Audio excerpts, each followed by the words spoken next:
Ever wondered how GPT comes up with a sentence like I like pizza? Let's dive into its digital brain. It's basically a genius toddler with a billion books under its belt. First, it breaks your sentence into tokens, not like Pokemon cards, but little pieces of meaning. So, I like pizza becomes I like pizza. Now, GPT doesn't speak human, it speaks vectors. Each word is tuned into a bunch of numbers like I 0.1, 0.2, blah blah blah. And to make sure it knows word order, it adds positional encoding. Basically, it's like giving each word a seat number on the school bus. Now comes attention. Not the clingy kind, more like which previous word should I care about?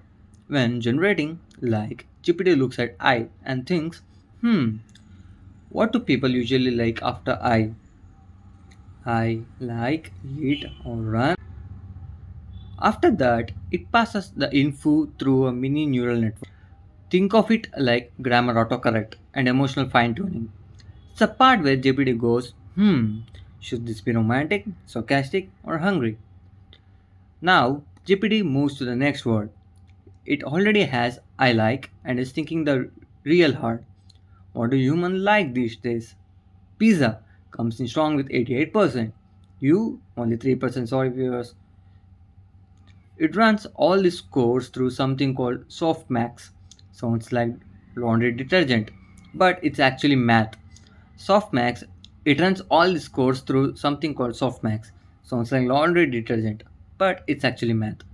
Softmax turns random scores into a nice, clean probability, highest ones win, like the Hunger Games, but with words.